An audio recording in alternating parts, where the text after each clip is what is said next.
I read in a book where Maharshi says that when we meditate I, it leads to the heart on the physical body. He also says heart is the source of all thoughts, and we have to focus on the source of the thoughts. Means we have to focus on the heart, ? Physical heart place while doing self-inquiry, ? No. Firstly, Bhagavan didn't say, but if we meditate I, it leads to the heart on the physical body. This is a reference to the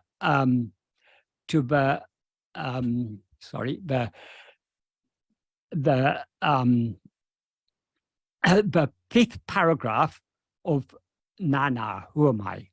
What Bhagavan says in the fifth paragraph, whatever it is that rises in this body as I, that alone is mind. What he means by whatever it is that rises in this body as I, whenever we rise as ego, we are aware of ourselves as I am this body.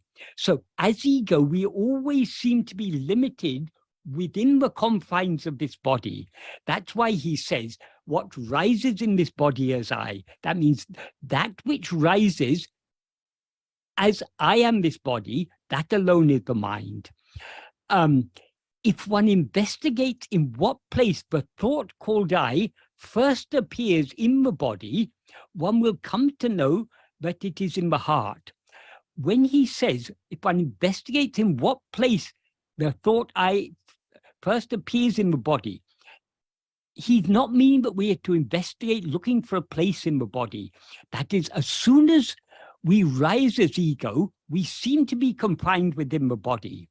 So, and when he says in what place, he's using the word place metaphorically. So from what do we arise? From what did this thought called I, in other words, ego, from what does it arise? It obviously doesn't arise from the body, because the body seems to exist only when we rise as ego. So the body is secondary to ego. So the body or any place in the body cannot be the source from which ego rises. What exists in the absence of ego? As Bhagavan says, if ego comes into existence, everything comes into existence. If ego doesn't exist, everything doesn't exist. By everything there, he means all objects or phenomena. So the body is an object. So it depends for its semi-existence upon ego in whose view it exists. So in the absence of ego, everything else is absent. So what remains in the absence of ego? Only ourself, only our pure being. We can see this from our own experience. In waking a dream, we rise as ego, and consequently we're aware of other things. In sleep, we do not rise as ego, and consequently we are aware of nothing other than our own being, I am. So from where does this thought called I appear? It appears only from the fundamental awareness I am, in other words, our own being. So when he says one will come to know that it is the heart, what he means by the heart is ourself. What we actually are is the heart. Our own being, ourself as we actually are, that is what Bhagavan means by the heart. And then he says, that alone is the birthplace of the mind. Birthplace, the term he used in Tamil is Pirapidam. Pirapidam literally means birthplace. That implies the source of the mind.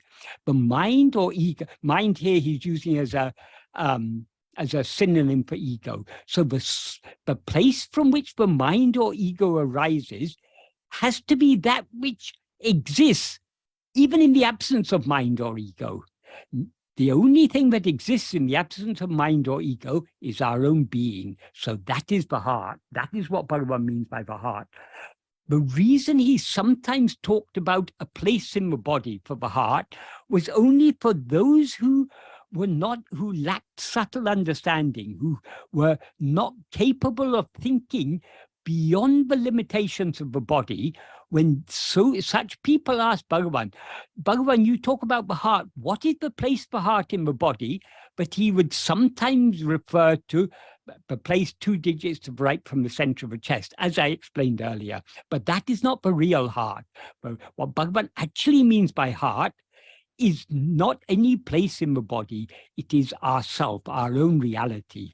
So heart is another name for ātma-swarupa, our own real nature, for Brahman. Brahman is the heart.